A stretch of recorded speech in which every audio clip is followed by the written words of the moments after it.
Your day starts with a race. You wake up and you are already late. You feel stressed. You feel overwhelmed. Then comes the commute. 1 hour, every day, stuck on a train. You feel guilty. You think, I should be studying English. But who has the time? You look at your schedule and there is no space. You feel stuck. You feel like you're not making progress. This is the #1 pain point for every busy learner. We all feel it. The feeling of having no time. But what if you don't need new time? What if you could unlock the dead time you already have? And what if that 1 hour commute wasn't a prison? What if it was your secret, private classroom? You don't need 1 hour. You just need 10 minutes of focused, active listening. It's called micro-learning. Today, I will show you how to turn your boring commute into the most powerful study session of your day. It's the secret to studying smarter, not harder. Welcome back to our series, English Unfiltered. I'm your host, Scarlett. Today, we are learning the most practical skill for busy professionals: how to learn English with podcasts while you are on the move. In this episode, we will turn this common frustration into a simple action plan. First, we will join our friend Leo as he complains about his long commute and discovers the difference between passive and active listening. Second, we will master 7 essential vocabulary words for efficient learning. And finally, for our language focus, we will learn how gerunds can help us talk about all our new learning activities. Are you ready to turn your boring commute into an exciting classroom? The first step is to change your mindset. You don't have no time. You have podcast time. Let's join our friend Leo on his way to work. Part 1. The Dead Time Problem. Our story begins on a Tuesday morning. Leo looks tired and frustrated as he walks into the office. His manager, Mia, is getting a cup of coffee. Hey, Leo. You look exhausted. Long morning? Ugh, you have no idea. My commute was terrible today. Oh no, was the train delayed again? No, just so long. It's an hour every day. I feel like it's such a waste of time.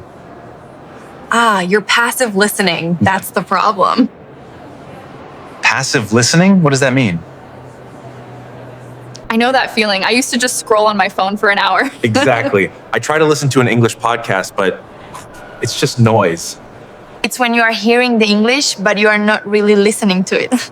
I guess so. My mind is always thinking about work or what to have for dinner. So you're not actually learning. Your brain just tunes it out. Yes. And I feel so guilty. I really have no time to actually study. But you do have time, Leo. You have 1 hour every single day on that train. But I just said it doesn't work. I don't learn anything. That's because you need to change your method. You need to switch from passive listening to active listening. Active listening? Okay, teach me. I am willing to try anything. This is the most important distinction in language learning. Are you ready to learn the difference and how to finally make your podcast time work for you? Let's break down Mia's secret.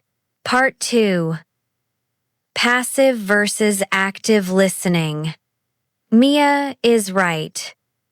Most of us are passive listeners. Passive listening is when the podcast is just background noise. It's like having the TV on in another room. You are hearing it, but you are not processing it. It can be a little bit helpful, but it is not an efficient way to learn. Active listening is different. Active listening is a focused sport. It's when you listen with a purpose. It's when your brain is turned on, engaged, and working. It is the single fastest way to improve your listening skills. But here is the secret. You cannot be an active listener for 1 hour. That is too long. Your brain will get tired and will start to tune out. The secret to active listening on your commute is to do it in short, powerful sprints. This is what Mia teaches Leo. It's called the 10-minute active listening workout. You don't need to listen for an hour. You just need 10 minutes of perfect focus. Let's see how Leo tries this new method on his train ride home. Part 3. The 10-minute active listening workout. Leo is on the train. It's crowded and noisy. But this time, he has a plan. He is not just listening. He is hunting. Okay, just 10 minutes. Focus. I can do this. Today, we are discussing the fascinating topic of... Fascinating? I know that word. It means very, very interesting. Okay, I got one. The new project will have huge economic implications. Implications. Okay, that's a new one. I'll check that word later. Okay, play. The team must carry out a new plan to solve the problem. The team must Carry out a new plan. Carry out, that's a phrasal verb. It means to do or to execute. Leo is now shadowing the speaker. He is training his mouth. Okay, 10 minutes is up. Now for the most important step, he will summarize. What was the main idea? The main idea is a new project has implications and the team needs to carry out a plan. I actually learned something. That small 10-minute session was more powerful than Leo's entire hour of passive listening in the morning. He was an active learner. He hunted for vocabulary. He practiced shadowing. And he summarized the main idea. This is how you make real progress. Part 4. Language focus. First, our 7 essential vocabulary words for today's lesson. Our first word is commute. Your commute is the regular journey you make between your home and your work. For example, my morning commute is 1 hour by train. Our second word is passive. Passive means accepting what happens without active response. For example, passive listening is not a very effective way to learn.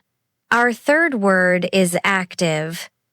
Active means participating or involving yourself in an activity.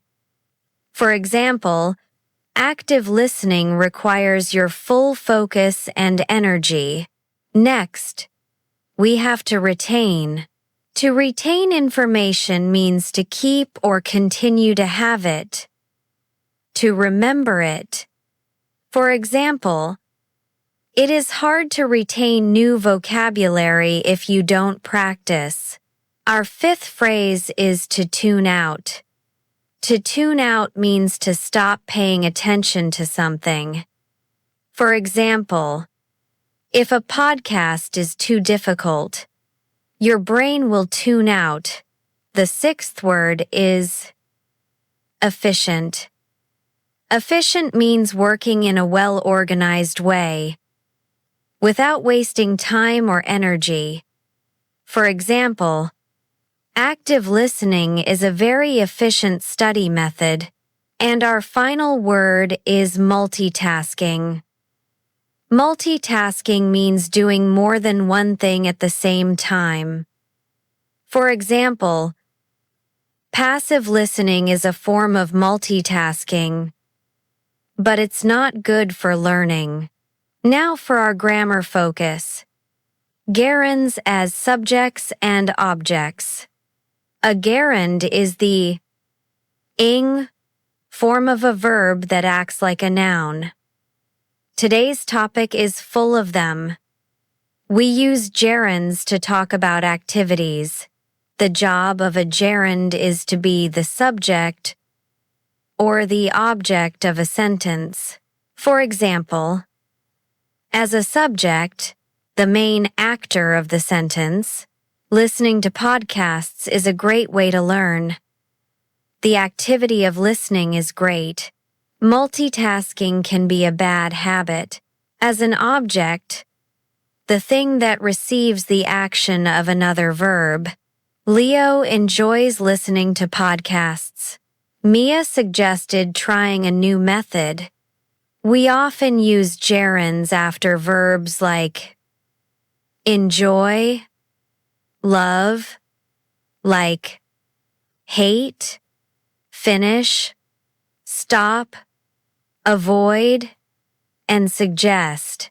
Mastering gerunds will help you talk about your habits, your likes, and your learning process in a much more natural way. You've learned the difference between passive and active listening. Now, how can you practice these techniques in your daily life? Part 5. Practice tips for the 4 skills. For listening, this is your main workout. Try the 10-minute active listening workout on your next commute. Choose a podcast, focus for 10 minutes, and try to hunt for one new word and summarize the main idea. For speaking, practice the shadowing technique. After you listen to one interesting sentence from a podcast, pause the audio. Then, use your voice to repeat the sentence out loud. Try to copy the speaker's intonation and rhythm. For reading, find the transcript for the podcast episode you just listened to. This is a very powerful technique. Read the transcript and listen at the same time. This connects the sounds you hear with the words on the page. And for writing, start a podcast journal. In your notebook or on your phone, create a new note. Every time you do your 10-minute workout, write down the one new word you hunted for and its meaning. Part 6. Your next action. Today, we have solved the no time problem. You don't need to find more hours in your day. You just need to unlock the power of the hours you already have. Your commute is not dead time anymore. It is your personal, private, and powerful English classroom. As we conclude, let's quickly summarize our lesson today. We followed Leo's story and learned the crucial difference between passive listening, hearing noise, and active listening, a focused workout. We also learned the 10-minute workout to make your podcast time truly efficient. We also learned 7 essential vocabulary words for this topic. As a review, those words were commute, passive, active, to retain, to tune out, efficient, and multitasking. Now, I have a final challenge for you. What is your favorite podcast for learning English? And what is one new word you have learned from listening to it? Share your recommendations in the comments section below. If you are committed to making this mindset a part of your life, show your energy by smashing that like button. Be a hero for a friend by sharing this video with someone you know who has a long and boring commute. And to lock in your commitment to learning, subscribe and smash that notification bell so you don't miss the next lesson in our English Unfiltered series. Remember, you have time. You just need a better plan. Until next time, take care and happy learning.